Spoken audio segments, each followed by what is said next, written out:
Beneath the endless Asian sky, along the winding Yellow River and the towering peaks of the Himalayas, a great civilization took shape.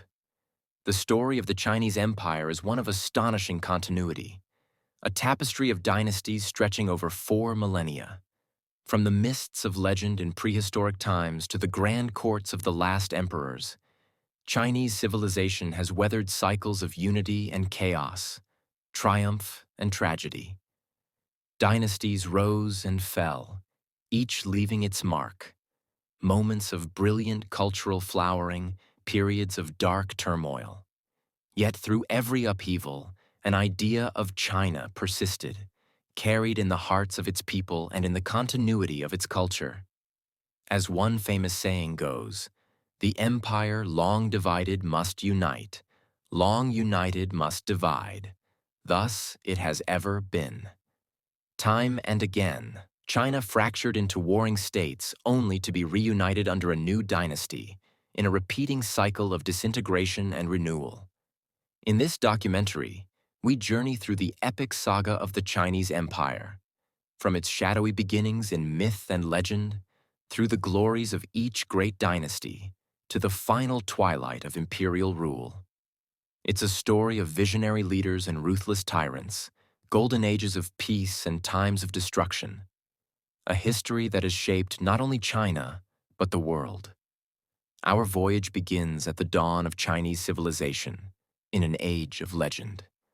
Origins: Xia, Shang, Zhou.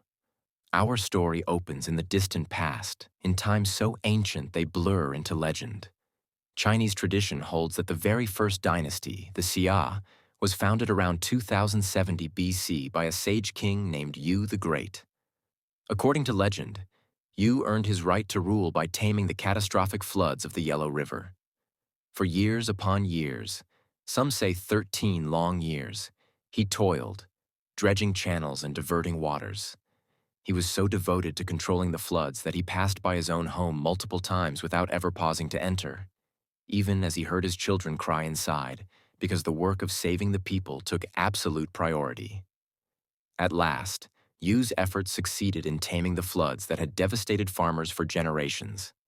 His feat was so extraordinary that the tribes united behind him, and he established the Xia dynasty.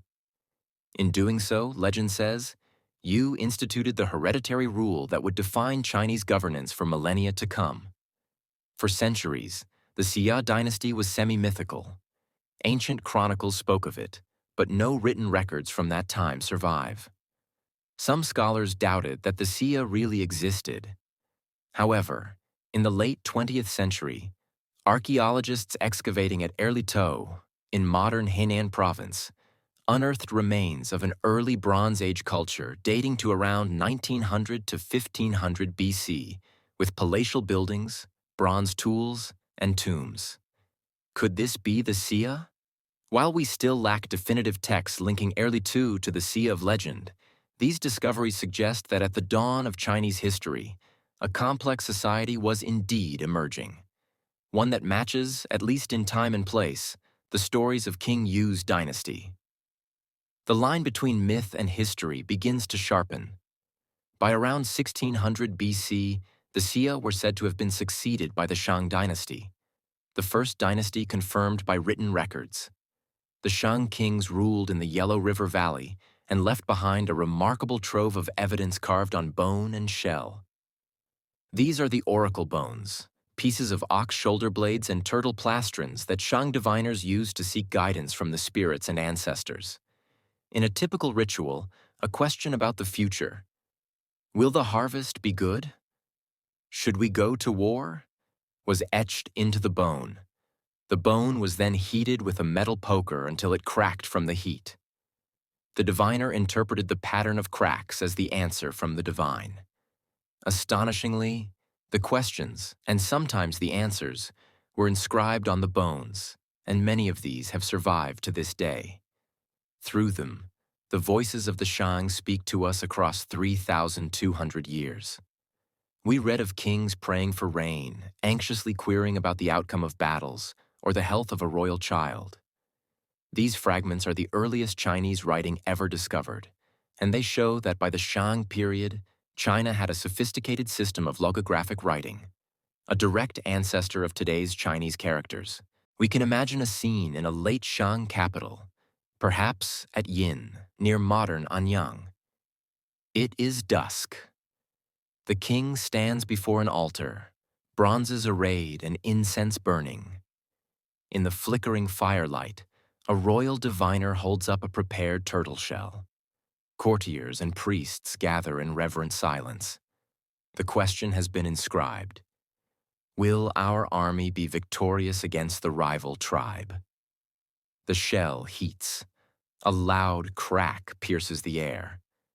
The diviner examines the snaking fissures and announces, with trembling voice, the verdict of the ancestors. Such rituals of divination were at the core of Shang statecraft. Religion and rule were intertwined. The kings, who called themselves sons of heaven even at this early date, not only wielded military and political power, but also served as high priests, mediating between the human world and the gods and spirits. To appease these forces, the Shang elite performed elaborate sacrificial ceremonies. Archaeological excavations at Anyang have revealed royal tombs filled with exquisite bronze ritual vessels, jade ornaments, and the remains of animals, and, in some cases, human sacrifices, entombed to serve the king in the afterlife. These discoveries paint a picture of an opulent and stratified society. The Shang were skilled bronze workers. Their ritual bronzes, from massive cauldrons to finely decorated goblets, were cast using techniques astonishing for the time. They waged war from horse-drawn chariots and fortified their cities with massive earthen walls. Clearly, the Shang realm was powerful, yet it would not last forever. According to later chronicles, the Shang dynasty ended in ignominy and flames. By the 11th century BC, the last Shang king, King Zhou, Di Xin, had gained a terrible reputation. He is remembered as a tyrant of almost legendary decadence and cruelty. Tales abound of his excesses. It is said he built a wine pool and meat forest in his palace gardens. Literally, a large lake filled with wine and an adjacent grove of trees hung with roasted meat, where he and his favored concubine Daji would indulge in drunken revels. Naked men and women were allegedly made to chase each other around these gardens in orgiastic celebration to amuse the debauched royals. King Zhou cared little for governance. Heavy taxes and forced labor were levied on the common people to fund his indulgences, including the construction of extravagant palaces like the Deer Terrace Pavilion, which reportedly stood 600 feet high, a vanity project that drained the kingdom's coffers. Those who criticized the king's misrule faced horrible punishments. One notorious invention was the bronze toasting pillar, a heated metal column to which dissenters were bound and literally roasted alive. Whether all these lurid details are fact or embellishment, they illustrate a moral lesson that early Chinese historians wanted to impart. A ruler's debauchery and oppression will inevitably lead to downfall. Indeed, as the story goes, the Shang's decadence spurred the rise of a righteous challenger from the west, the Zhou tribe, based in the valley of the Wei River. The leader of the Zhou, King Wu, allied with other disaffected states and declared that the Shang had lost the favor of heaven. In 1046 BC, the Zhou and Shang armies met in battle at Muye. Despite the Shang's larger force, many of King Zhou's troops were enslaved people and disaffected levies who turned against their master. The Shang forces crumbled, and King Zhou's army was decisively defeated. Facing capture, the last Shang king retreated to his palace, set it ablaze, and perished in the flames amid his treasures, bringing the Shang dynasty to an end. With the Shang vanquished, King Wu founded the Zhou dynasty, 1046 to 256 BC, which would become the longest-lasting dynasty in Chinese history. To legitimize their rebellion and new rule, the Zhou introduced a profound political and spiritual concept: the mandate of heaven. The idea was this: there was only one legitimate ruler of China at a time, and this ruler governed with the approval of heaven. not an anthropomorphic deity, but a kind of cosmic moral force. The mandate did not depend on royal birth alone. It had to be earned through just and able governance. If a ruler became despotic and the people suffered, heaven would withdraw its mandate and bestow it upon a more worthy, virtuous leader, as evidenced by natural disasters, social chaos, and ultimately rebellion. The early Zhou rulers argued that the crumbling Shang had clearly lost heaven's favor, and the victorious Zhou, virtuous and upright, had now gained it.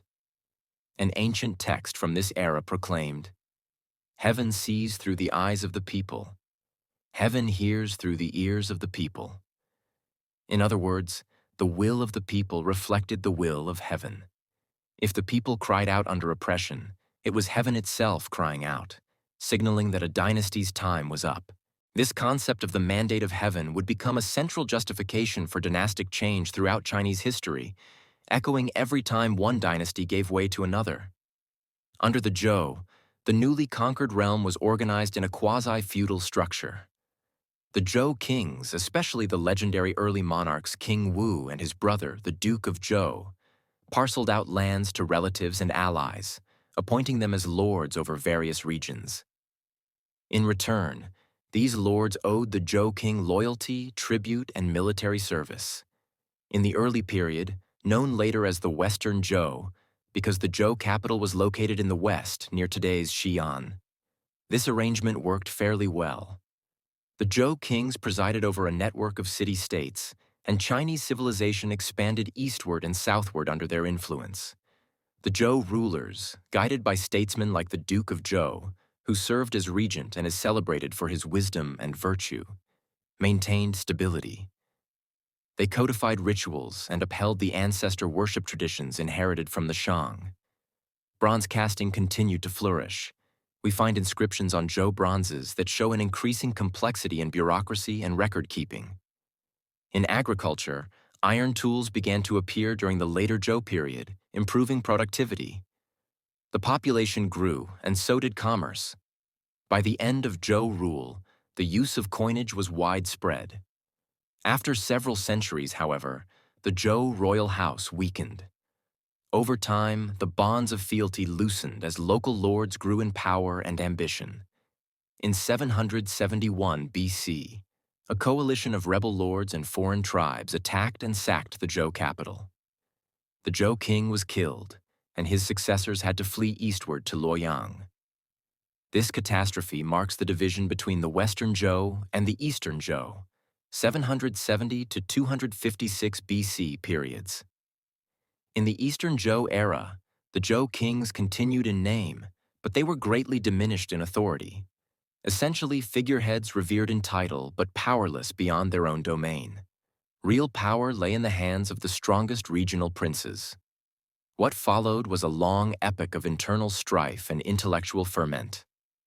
The first part of Eastern Zhou, from 770 to roughly 476 BC, is called the Spring and Autumn period, named after a chronicle, the Spring and Autumn Annals, traditionally attributed to Confucius. During these 3 centuries, China was divided among dozens of small states, all technically loyal to the Zhou king, but in reality independent. There were frequent wars of honor and retribution, yet also periods of alliance and diplomacy. It was an age of knightly nobles and itinerant scholars, of ritualized battles and chivalry giving way gradually to more ruthless struggles. As the smaller fiefdoms were conquered or absorbed by larger ones, the number of states dwindled. By the 5th century BC, a handful of powerful states dominated the landscape. Crucially, the turmoil of the Spring and Autumn period spurred one of history's great flowerings of philosophy, a Chinese intellectual golden age often dubbed the 100 Schools of Thought. Thinkers roamed from court to court seeking enlightened rulers who might heed their counsel on how to bring order and harmony. Among these sages was Confucius, Kongzi, born in 551 BC in the state of Lu.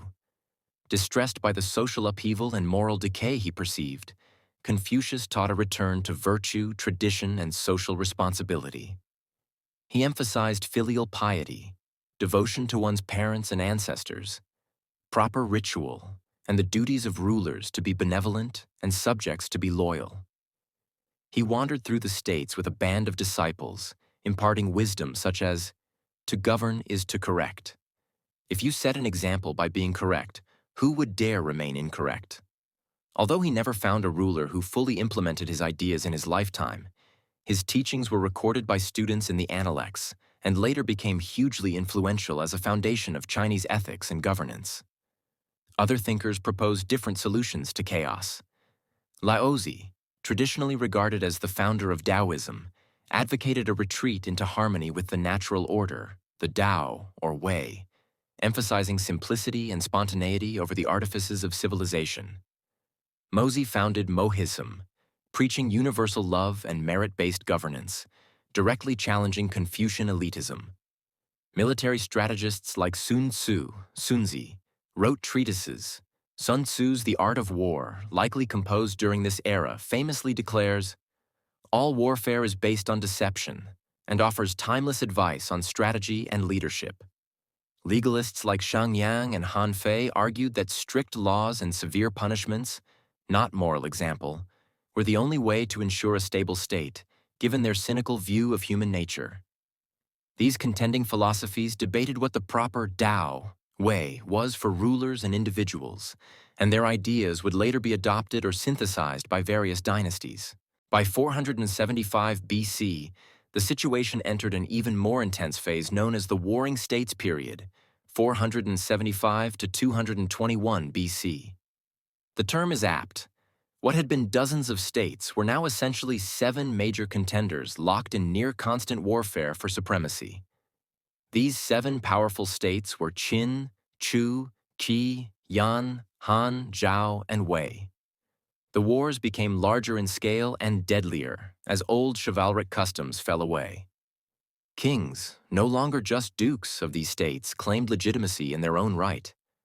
They built large infantries of commoners, not just aristocratic charioteers, and armed them with iron swords, spears, and the newly invented crossbow, a weapon that could be used effectively by relatively untrained soldiers to deadly effect.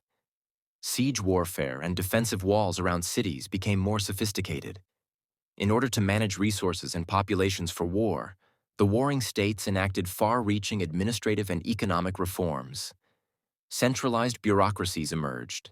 States began to register households, standardize taxes, and even instigate land reforms. This era saw the first great use of mass conscription in China and the application of meritocracy in the military and civil affairs. Necessity was the mother of invention. It was a brutal Darwinian contest of survival of the fittest among these states. One by one, weaker kingdoms fell to stronger ones. Amid the intrigue and bloodshed, however, there were also remarkable advancements. Trade expanded, and roads and canals were built to move troops, which also moved goods and people in peacetime. Culturally, the development of arts like music and poetry continued at different courts. But overall, it was an age of heroes and villains, stratagems and conquests. A dark time in many ways, yet one that forged the tools that would eventually unify the land. And of all the states, one was on the rise, destined to end the fighting and create a new order. The state of Qin. Warring states and Qin unification. In the far west of the Chinese realm lay the state of Qin, once a relatively marginal principality mostly known to others as a supplier of fine war horses and frontier guards against barbarians. Qin had long been regarded by the eastern states as semi-barbaric itself. Its people were considered rugged and unsophisticated. But precisely in its rough, practical culture, Qin found strength. During the Warring States period, Qin underwent radical legalist reforms that transformed it into a powerhouse. In the mid-4th century BC, the Qin ruler welcomed a reformer named Shang Yang, a legalist statesman who enacted sweeping changes. Shang Yang reorganized Qin society with an unsentimental focus on agriculture and war. Peasant farmers were given land in their own right, weakening the old nobility, and households were grouped under a mutual responsibility system to enforce discipline. He imposed a strict legal code with draconian punishments to maintain order and loyalty. Military ranks and rewards were granted based on the number of enemy heads taken in battle, incentivizing martial prowess. Through these measures, Qin's economy grew robust and its army became fearsomely efficient. By the time of King Yingzheng, who ascended the Qin throne in 246 BC as a 13-year-old, Qin was already the most formidable of the 7 states. Over the next 2 decades, Qin's armies, led by brilliant generals like Wang Jian and Li Xin, attacked its rivals one after another. The other states, though at times allied against Qin, could not withstand its superior organization and ruthlessness. Wei was conquered, then Han. The proud state of Zhao fought fiercely but was crushed. At the notorious Battle of Changping in 260 BC, for example, Qin General Bai Qi massacred perhaps 400,000 surrendering Zhao soldiers, a shocking act intended to terrorize any who dared resist. One by one, the dominoes fell. The rich state of Qi on the Shandong Peninsula, the ancient realm of Yan in the northeast, mighty Chu in the south, all subjugated through force or surrender. By 221 BC, the wars were over. King Yingzheng of Qin had achieved what countless generations dreamed, the unification of all under heaven. For the first time, the lands that we now call China were under a single ruler. Flushed with victory and determined to found a lasting legacy, Yingzheng refused to be called merely king. Wang, a title he shared with lesser rulers. Instead, he assumed a new title that he invented for himself, Huangdi, which we translate as emperor. He styled himself Qin Shi Huangdi, the first emperor of Qin. The title Huangdi intentionally evoked the semi-divine sages of antiquity. The word combines Huang, august sovereign, and Dai, godlike being, names for legendary rulers of pre-Xia times. By taking this name, Qin Shi Huang was declaring that he was no ordinary king, but the founder of an everlasting imperial line. He believed that to cement his accomplishment, he needed to ensure none would ever challenge the unity he had forged. The emperor reportedly proclaimed that his dynasty would last 10,000 generations. It was an expression of supreme confidence, if not hubris, born from an unprecedented accomplishment. With remarkable energy, Qin Shi Huang and his chancellor Li Si set about remaking the newly unified land in Qin's image. They centralized power in Xianyang, near modern Xi'an, the Qin capital. All regional lords and potential rivals were deprived of independent authority. The empire was divided into provinces, commanderies, ruled by officials appointed by the central government, rather than hereditary nobles. This was a radical departure from the old feudal Zhou structure. The first emperor standardized weights and measures across the empire, so that a pound or a foot was the same in every region. Carts were ordered to have axles of the same length, so they could run smoothly on the new imperial roads without one wagon carving deeper ruts than another. Most importantly for cultural unity, the writing system was standardized. Dozens of local scripts and variants were simplified and normalized into a common set of characters, the Xiaozhuan or small seal script, so that all educated people could read official documents. This had a profound long-term effect. Even if people spoke different dialects or languages, they shared a single written language, helping to bind China together. To defend the vast realm's frontiers, Qin Shi Huang turned to an old idea: building walls. Northern China had long known walls built by states to keep out raiding nomads, but Qin engineers took on the monumental task of connecting and expanding these walls along the empire's northern border. Using rammed earth, stone, and timber, hundreds of thousands of forced laborers toiled to erect fortifications across mountains and deserts. This was the precursor of what we now call the Great Wall of China. Not yet the stone battlements familiar today, but an immense defensive rampart nonetheless. Legends say that countless workers died from the backbreaking labor, their bodies buried in the very wall they built, earning it later the melancholy nickname, the longest cemetery on earth. The Great Wall, even in its nascent form, stands as a symbol of the first emperor's relentless will, a project as grand as his vision of an unassailable empire. Qin Shi Huang was not only a conqueror and builder, he was also a man haunted by the specter of subversion and by his own mortality. To eliminate dissent and regional loyalties, he took drastic measures. In 213 BC, on Li Si's council, the emperor infamously ordered the burning of books deemed politically dangerous or ideologically incompatible with legalist doctrine.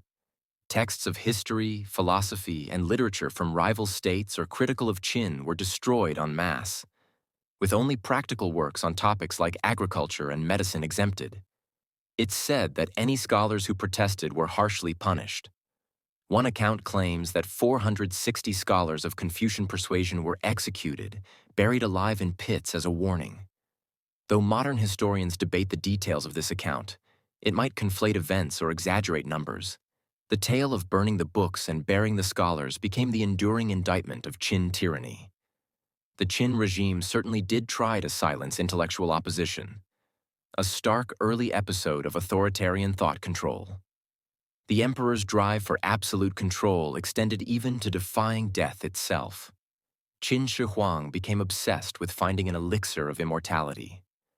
Alchemists and magicians were invited to court and dispatched on quests. One famous tale speaks of an expedition he sent to the eastern seas in search of the mythical isles of the immortals. Ironically, the potions he took, laced with mercury and other dangerous minerals, likely hastened his demise. In 210 BC, while traveling on a tour of his empire, Qin Shi Huang fell gravely ill and died, far from the capital, at the age of 49. His death was kept secret by his chief minister until they could return to Xianyang, and even then, a power struggle ensued. The emperor's ambitions for eternal life proved futile, but he had ensured one kind of immortality, his astounding tomb. Before he died, Qin Shi Huang had ordered the construction of a massive underground mausoleum, a project that lasted nearly the entirety of his reign and involved the labor of 700,000 workers. This tomb, located near modern Xi'an, remained hidden for over 2,000 years, until peasants digging a well in 1974 found fragments of clay figures. Excavations revealed an astonishing sight: an entire army of life-size terracotta soldiers, more than 7,000 of them, standing in battle array to guard the emperor in his afterlife. Each soldier has unique facial features, expressions, and armor detail. Generals, archers, charioteers with horses, all crafted with exquisite realism. Alongside them were terracotta acrobats, musicians, bronze chariots, and countless treasures. The scale and intricacy of the terracotta army boggle the mind and reflect the absolute power and resources the first emperor commanded. It is as if he sought to replicate his worldly empire beneath the earth, to continue his dominion beyond death. Despite Qin Shi Huang's grand accomplishments, his empire was like a steel vessel that shattered from its own rigidity. The Qin dynasty lasted only 15 years, 221 to 206 BC. The emperor's sudden death left a fragile succession. His inept son, coerced onto the throne by scheming court officials, could not hold the empire together. Heavy taxation, relentless conscription for wars and building projects, and Qin's unforgiving laws had bred deep resentment among the populace. The legend of the first rebellion is telling. In 209 BC, a group of conscript soldiers was marching to a post when torrential rains delayed them. Knowing that the law punished late arrivals with death, a minor officer named Chen Sheng said to his fellows, "Is it so dreadful to die? If we revolt, we might win and survive. If we do nothing, death is certain for being late. Why not fight?" Chen Sheng and his men raised a banner of rebellion, reportedly declaring that the Qin had lost the mandate of heaven, and peasants flocked to their cause. Their initial revolt was crushed, but the spark had ignited the dry tinder of popular anger. Soon, uprisings flared across the land. Former nobles, resentful at Qin for destroying their status, joined with desperate peasant leaders. Among them rose a charismatic warrior of Chu state heritage, Xiang Yu, and a peasant-turned-general from Han Valley, Liu Bang. By 206 BC, the Qin capital was taken by rebel forces and sacked. The last Qin ruler, Ziying, a nephew of the first emperor's line, surrendered and was later executed. The short-lived Qin dynasty, which had accomplished the immense feat of unification, collapsed into chaos and civil war. China was leaderless once more, but it was not fragmented among dozens of states as before. Now the contest was between a few powerful factions. Ultimately, it narrowed to two: Xiang Yu and Liu Bang. These two men, one an aristocratic general known for his brute strength and bravery, the other a shrewd, pragmatic outsider with a gift for winning hearts, battled over the carcass of the Qin Empire. After several years of fighting, Liu Bang emerged victorious in 202 BC. He proclaimed a new dynasty, adopting the regal title Gaozu, and named his realm after his home region, Han. Thus began the mighty Han dynasty, and with it, a new chapter in the story of the Chinese Empire. Han dynasty Liu Bang's ascent was unlikely. A commoner seizing the imperial throne was nearly unprecedented in Chinese history up to that point. Stories about him abound. It is said that in his rough youth he was a sheriff of a small village, fond of wine and slow to settle down. Yet he possessed charisma and a keen sense of strategy. He treated his soldiers with a familiarity that endeared him to them, sharing in their meals and hardships. But he could also be ruthless when needed. By defeating the noble Xiang Yu, Liu Bang demonstrated that wit and popular support could trump aristocratic pedigree and brute force. When he founded the Han dynasty in 202 BC, China once again had a stable central authority, but one tempered by the harsh lessons of Qin's fall. Emperor Gaozu of Han, Liu Bang, set about consolidating the empire with a more humane touch than the Qin before him. In the early Han years, the new rulers maintained much of the Qin's administrative structure, the centralized bureaucracy and counties, because it was effective. However, they moderated the Qin's draconian stance. Laws were relaxed, taxes on peasants were reduced, and the economy was allowed to recover from the devastation of war. Gaozu famously said that Qin's government cracked the whip at the gates of hell. He intended the Han to rule more benevolently. While he was no idealist, he could be severe with foes and kept a strong grip on power. He showed tolerance for intellectual diversity. The ban on classical books was lifted. Confucian scholars, once persecuted by Qin, were invited back to court. The Han court embraced a synthesis of legalist governance techniques with Confucian ideals of virtuous rule. This blend, sometimes called Han Confucianism, would become the ideological foundation of imperial China for the next 2 millennia. After Liu Bang's reign, his widow Empress Lu briefly took power, one of the first women to de facto rule China, though not in name, and then a series of his relatives succeeded.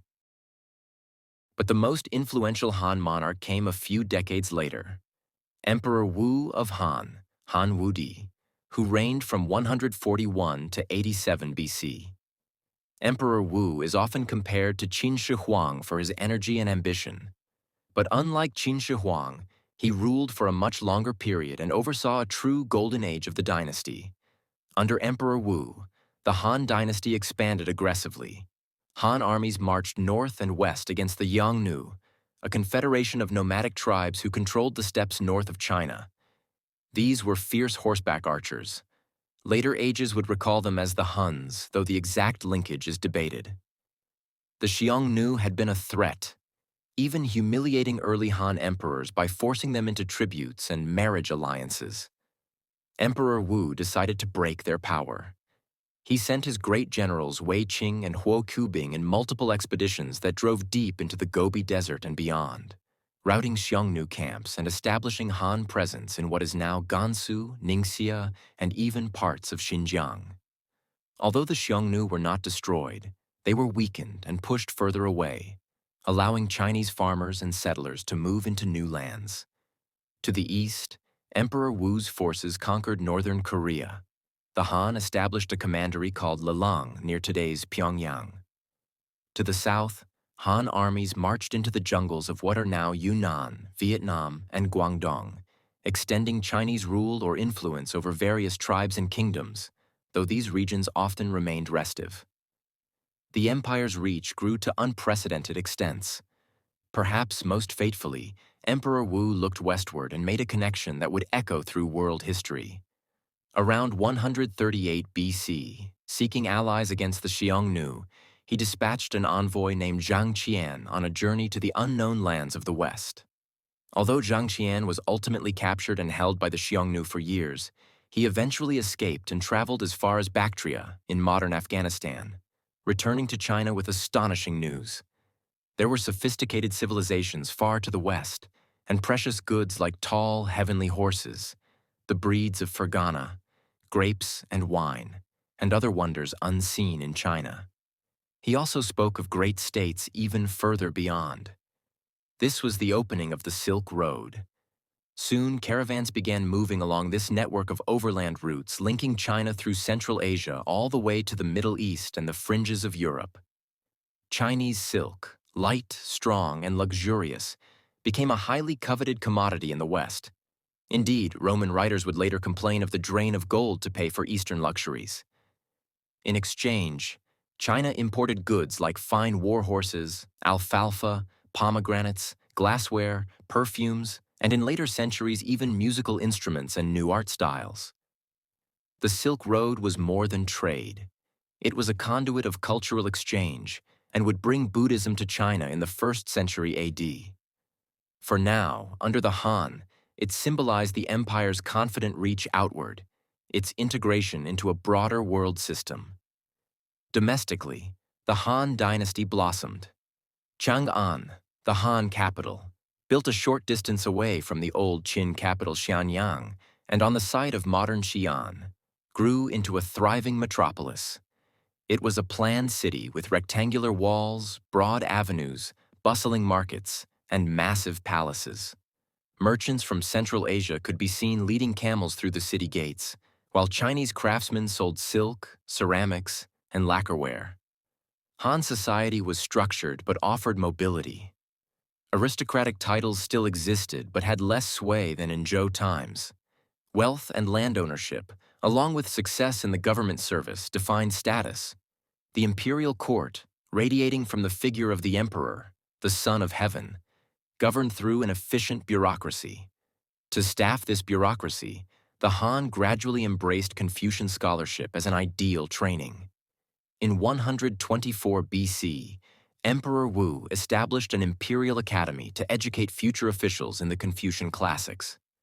Though the famous civil service examination system wasn't fully developed until later, the principle was born.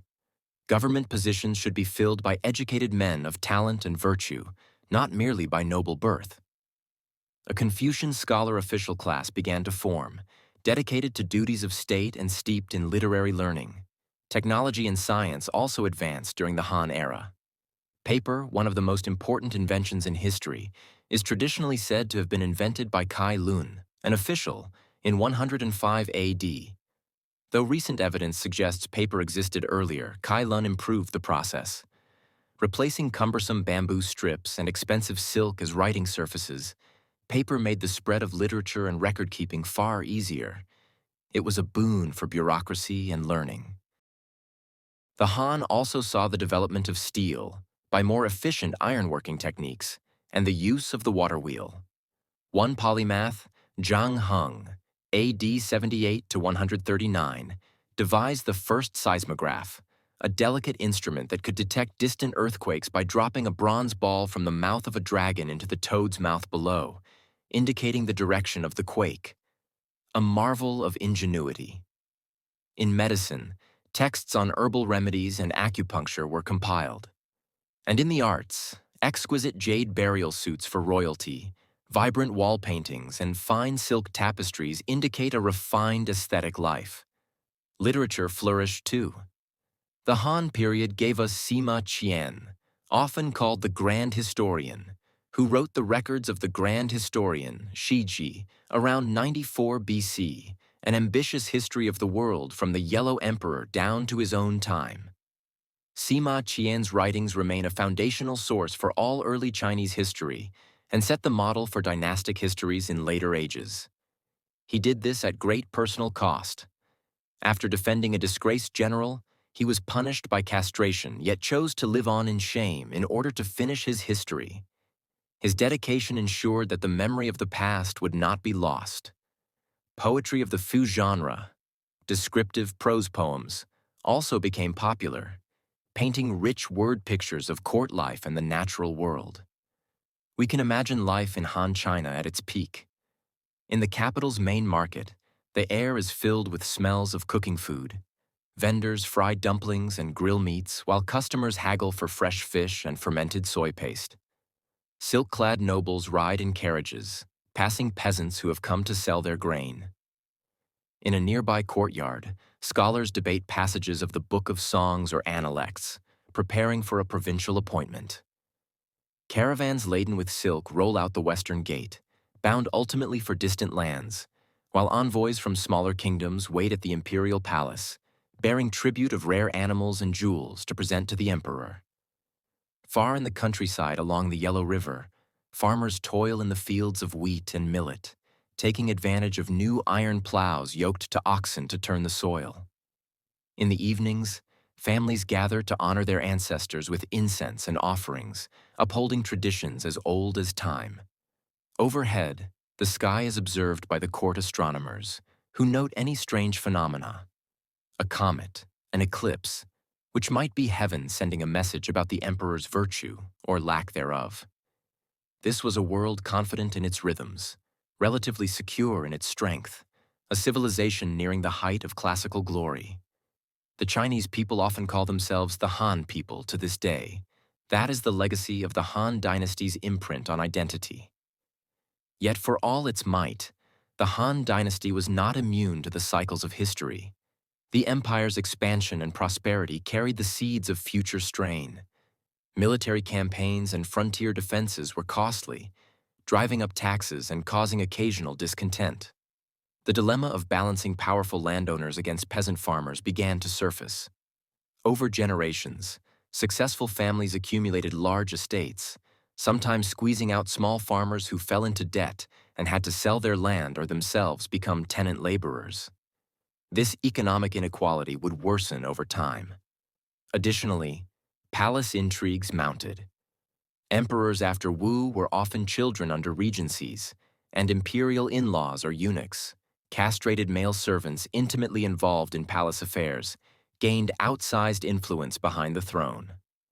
A major interruption came in AD 9, when a high court official and regent Wang Mang seized the opportunity presented by a power vacuum and declared himself emperor, founding the short-lived Qin dynasty.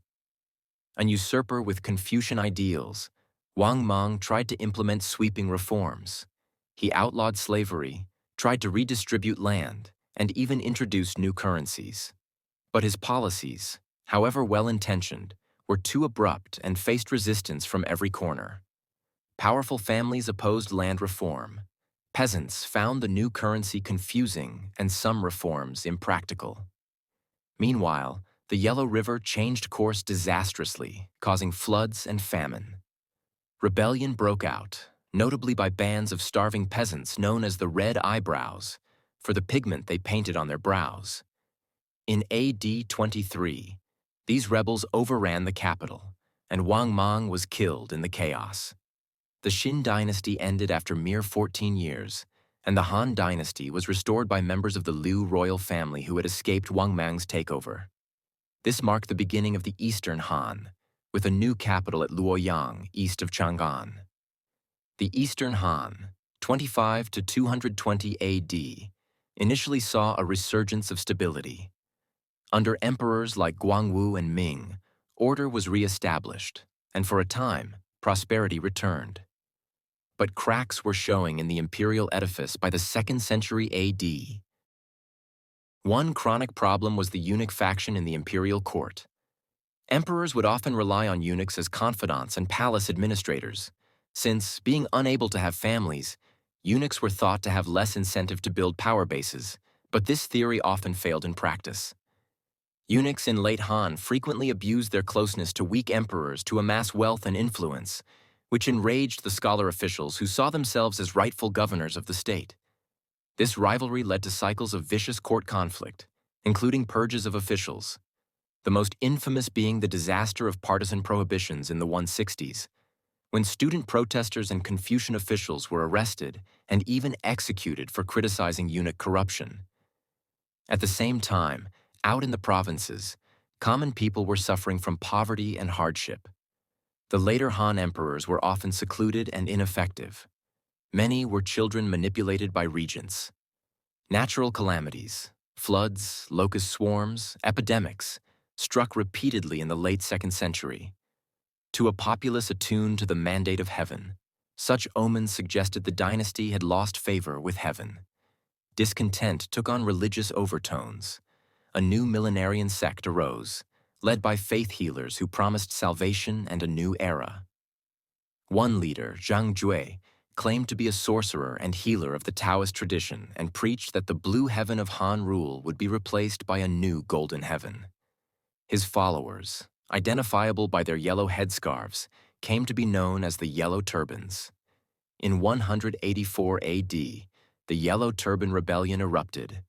Tens of thousands of peasants across northern China heeded Zhang Jue's call, donning yellow scarves and rising up against local authorities.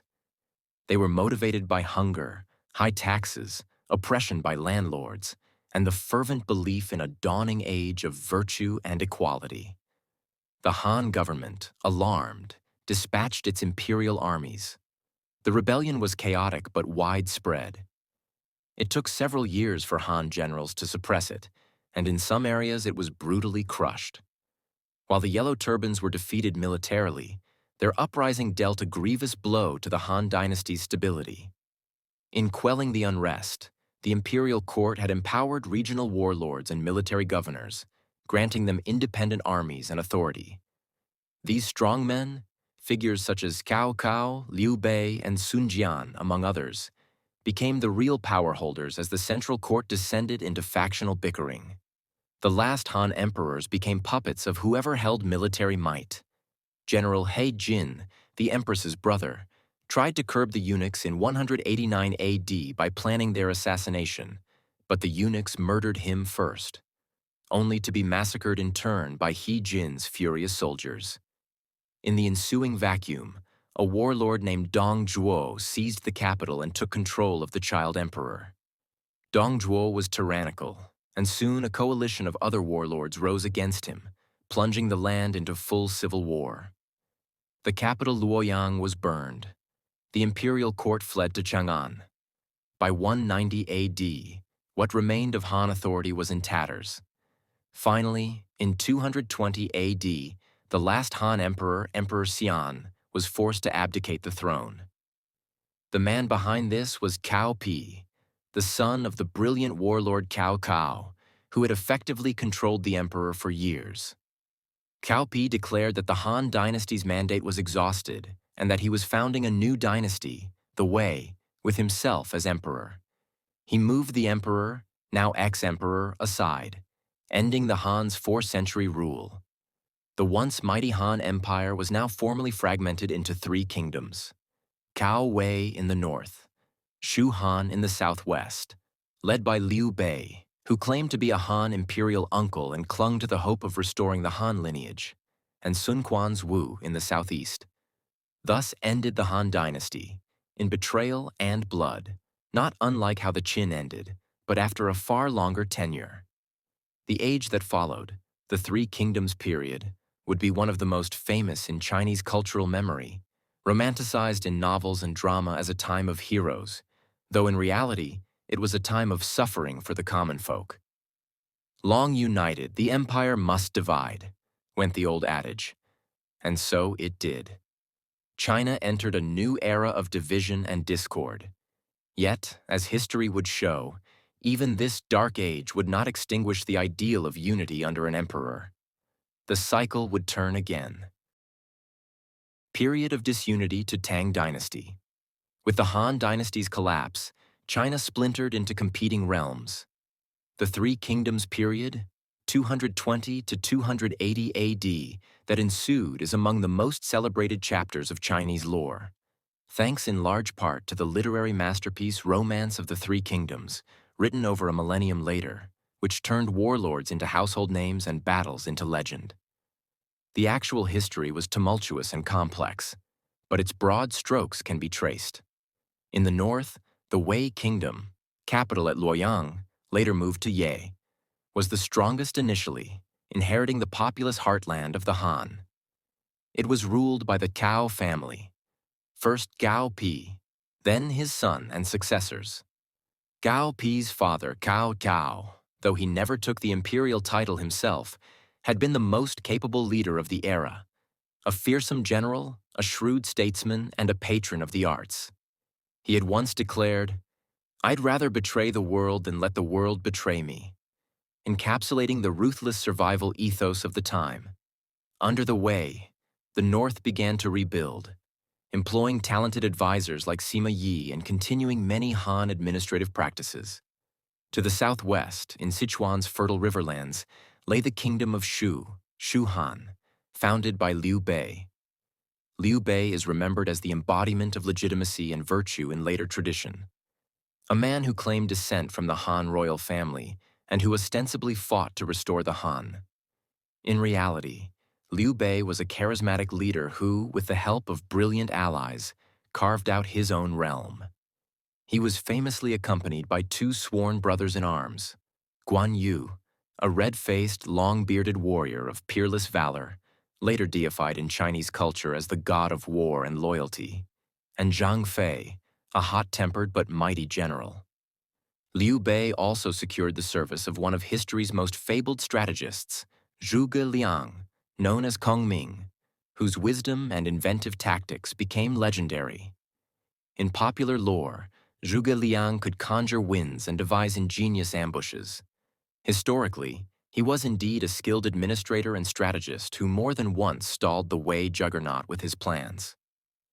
In the southeast, controlling the lower Yangtze region, including modern Nanjing, then called Jianye, was the kingdom of Wu, led by Sun Quan. Sun Quan hailed from a family of warlords. He succeeded his elder brother Sun Ce and built a stable, wealthy state in the south. Wu's lands were rich in rice and had natural defenses, the Yangtze River. Sun Quan maintained a formidable navy and often vied with Wei for control of central China, while also fending off Shu's attempts to encroach on his territory. Wu is sometimes less emphasized in romance compared to Wei and Shu, but it was a vital third pillar of the tripartite standoff. The boundaries between these kingdoms were drawn in blood and campaigns that raged for decades.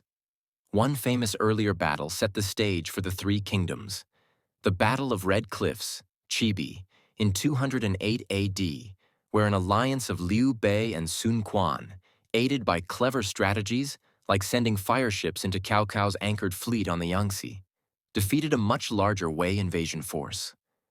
Red Cliffs halted Wei's southern expansion and effectively preserved China's division into north and south for years to come. It's often dramatized as a decisive turning point, a classic underdog victory. Life during the Three Kingdoms was harsh. Endless war caused depopulation in many regions and large movements of people seeking safety. Yet, interestingly, it was also a time of innovation in warfare and governance on a smaller scale. To nourish their armies and administer their territories, each kingdom instituted reforms. The state of Wei, for example, under the regent Sima Yi, developed the Tuntian system, military agricultural colonies where soldiers also farmed to support themselves and reclaim wastelands. Shu's Zhuge Liang attempted multiple northern expeditions to try to conquer Wei and restore the Han. But despite his clever stratagems, such as the tale of the empty city, where he supposedly fooled an approaching Wei army into thinking a trap was set by calmly playing the lute atop the city gate, Shu could never overcome Wei's might. Zhuge Liang died on the campaign in 234 AD, in a scene later romanticized as him working tirelessly under the light of lanterns to outwit fate itself. Ultimately, after decades of stalemate, the balance shifted. The kingdom of Wei gradually gained ascendancy. However, within Wei, the ruling Cao family lost power to their own chief ministers, the Sima clan. Sima Yi, who once matched wits with Zhuge Liang, seized control of Wei's court in a coup in 249 AD, eliminating Cao Shuang, the Cao family regent, and consolidating authority. After Sima Yi's death, his sons continued this domination. In 280 AD, China emerged from decades of civil war into a moment of unity. The Three Kingdoms period of division had ended, and the Jin dynasty reunified the realm under one emperor.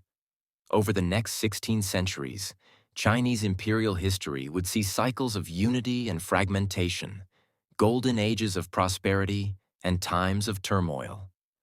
This documentary journey covers the major dynasties from that Jin reunification to the fall of the Qing dynasty in 1912, a story of emperors and wars, cultural brilliance and decline, ending with the close of over 2,000 years of imperial rule. Jin Dynasty, 265 to 420 AD. Brief reunification and collapse. The Jin Dynasty, founded by the Sima family, achieved what many thought impossible, reuniting China after the Three Kingdoms era of chaos. By 280 AD, Emperor Wu of Jin, Sima Yan, had conquered the last of the rival kingdoms, restoring the empire under one rule. However, this unity did not last long.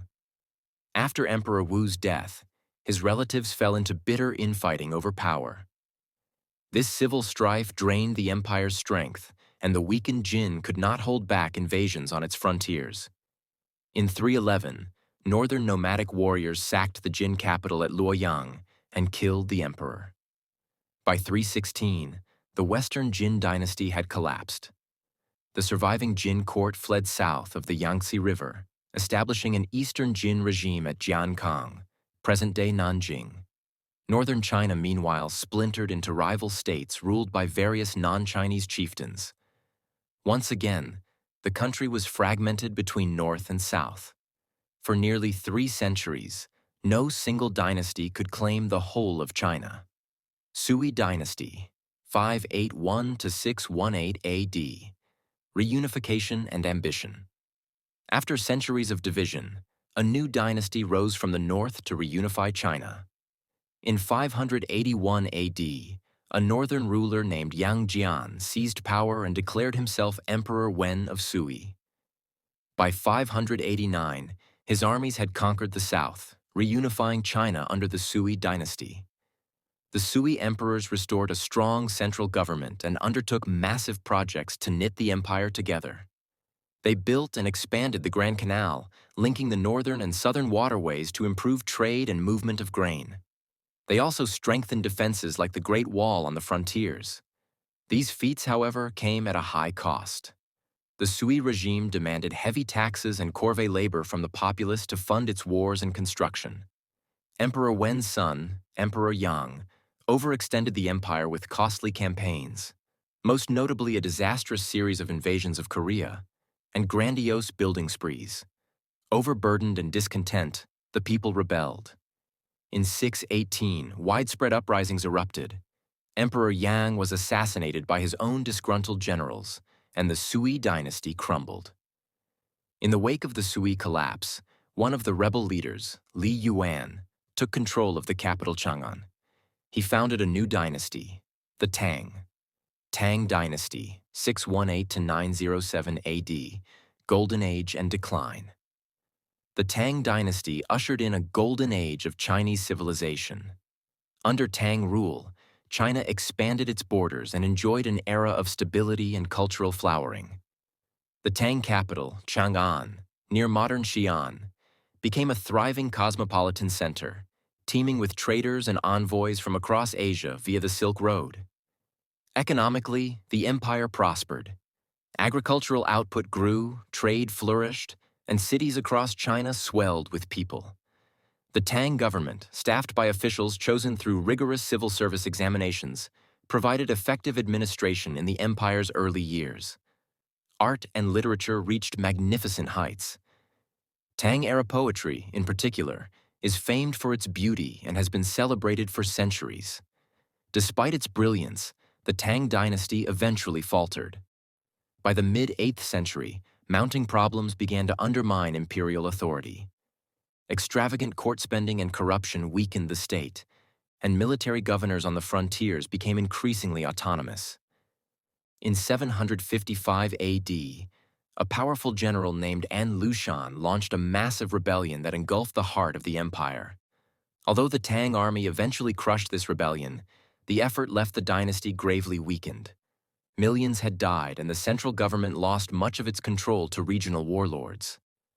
In the decades that followed, the Tang struggled with further uprisings and internal decay.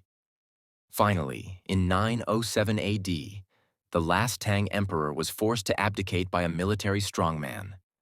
The unified empire collapsed once more, breaking apart into rival territories. 5 dynasties and 10 kingdoms, 907 to 960 AD, fragmentation. The period from 907 to 960 was one of disunity and upheaval. In the north, 5 short-lived dynasties rose and fell in rapid succession, each controlling the old imperial heartland for a few years before being overthrown by the next. At the same time, the south split into several independent regimes, the 10 kingdoms, with different rulers claiming power in various provinces. This era was marked by constant warfare and shifting alliances. Yet, even amid the chaos, the idea of a united China endured. In 960 AD, a talented general named Zhao Guangyin, also known as Emperor Taizu, managed to consolidate power. He seized control of the north and declared the start of the Song dynasty. Over the next 2 decades, Zhao Guangyin and his successors defeated the southern kingdoms, reuniting most of China. Once again, the country was brought back under a single dynasty. Song Dynasty, 960 to 1279 AD. Innovation and adversity. The Song dynasty ruled over a dynamic and advanced Chinese society. After reuniting the nation, the Song emperors presided over an era of economic growth and technological innovation. Agricultural improvements, such as new strains of rice, boosted food production, supporting a booming population. Commerce thrived. The Song introduced government-issued paper money and saw bustling markets in the cities. Chinese inventors of this period pioneered the use of gunpowder in weapons, improved the magnetic compass for navigation, and perfected printing techniques. For all its achievements, the Song state faced relentless military pressures. In the north, powerful nomadic peoples like the Khitan, Liao dynasty, and the Jurchen, Jin dynasty established their own empires that challenged the Song. The Song often had to pay tribute to these rivals to maintain peace. In 1127, disaster struck. Jurchen invaders breached the Song's defenses and captured the northern capital, Kaifeng. The northern half of the empire was lost, and the Song court fled south. Re-establishing their capital at Lin'an, Hangzhou, the dynasty continued to rule in the south. This era is known as the Southern Song period. Despite its reduced size, the Southern Song remained very prosperous, with a strong navy and thriving maritime trade. However, an even greater threat soon arose: the Mongols from the northern steppes. By the 1200s, the Mongols had already conquered northern China and turned their attention south. Kublai Khan led a long war against the Southern Song. Despite fierce resistance and the use of gunpowder weapons, the Mongols steadily gained ground. By 1276, the Song capital Hangzhou fell, and by 1279, the last pockets of resistance were crushed. The Song dynasty came to an end, and China was now under Mongol rule. Yuan dynasty, 1271 to 1368 AD, Mongol rule. The Yuan dynasty was established by the Mongols, marking the first time that all of China was ruled by a non-Chinese power. Kublai Khan, grandson of Genghis Khan, had himself declared Emperor of China and officially founded the Yuan dynasty in 1271, though it took until 1279 to extinguish the last Song resistance. He made Dadu, present-day Beijing, the imperial capital. Under Mongol rule, China became a part of a vast empire that stretched far across Asia. Trade and communication flourished under the Pax Mongolica. Merchants, travelers, and missionaries from as far as Europe and the Middle East visited Yuan China. Famous accounts like that of Marco Polo describe the grandeur of Kublai Khan's court. Yet, for the Chinese population, Mongol rule was often oppressive. The Mongol elite held the highest positions, while Chinese officials were kept in lower roles. Heavy taxes and labor demands weighed on the peasantry. By the mid-14th century, the Yuan regime was weakened by corruption, court intrigues, and a series of natural disasters. Floods, famine, and diseases sparked unrest, convincing many that the Mongols had lost the mandate of heaven. Peasant revolts erupted throughout the country. One rebel leader, a former monk named Zhu Yuanzhang, rallied an army and captured Dadu in 1368. The Mongol rulers fled back to the steppes of Mongolia. The Yuan dynasty had fallen, clearing the way for a new native Chinese dynasty to take power. Ming Dynasty, 1368 to 1644 AD. Restoration and challenges. With the Mongols expelled, Zhu Yuanzhang became the Hongwu Emperor and founded the Ming Dynasty in 1368. The Ming rulers restored Han Chinese governance and sought to revive the glory of earlier eras. They rebuilt the war-ravaged economy by restoring farmland, repairing infrastructure, and reducing taxes on peasants. Hongwu centralized authority tightly in his own hands, preventing officials from challenging imperial power. His son, the Yongle Emperor, further strengthened the dynasty. Yongle moved the capital to Beijing and constructed the magnificent Forbidden City Palace complex at its heart, asserting imperial grandeur. During his reign, the Ming launched ambitious voyages overseas. The Admiral Zheng He commanded vast treasure fleets on 7 expeditions, between 1405 and 1433, sailing to Southeast Asia, India, the Middle East, and even East Africa. These voyages showcased China's wealth and naval capability, collecting tribute and spreading influence. However, after Yongle, later Ming emperors halted the expeditions and adopted a more inward focus. They invested in defending the realm's borders, expanding and strengthening the Great Wall along the northern frontier to guard against renewed Mongol incursions. The mid-Ming period was generally stable and prosperous. China's population grew, cities and commerce thrived, and culture also flourished.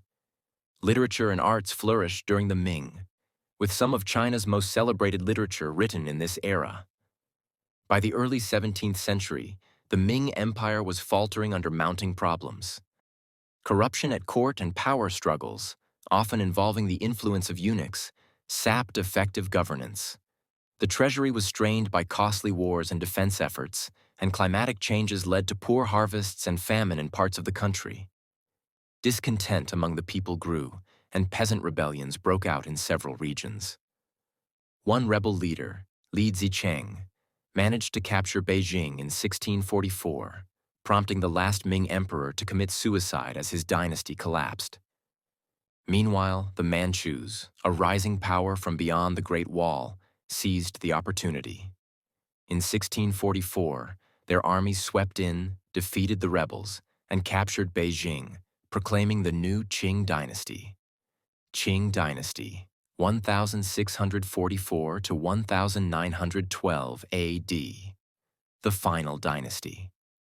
The Qing dynasty, established by the Manchus, would be China's last imperial dynasty. The early Qing emperors worked diligently to stabilize the country and legitimize their rule. The Qing adopted the Chinese bureaucratic system and Confucian court rituals to rule the Han majority, even as they kept some Manchu traditions. Under Emperor Kangxi, R1661-1722, and his successors Yongzheng and Qianlong, the Qing Empire reached a pinnacle of power. They expanded the empire to its largest territorial extent, and secured the frontiers. The 18th century was a time of great prosperity and population growth, and Qing China stood as one of the world's mightiest empires. In the 19th century, however, the Qing faced unprecedented challenges.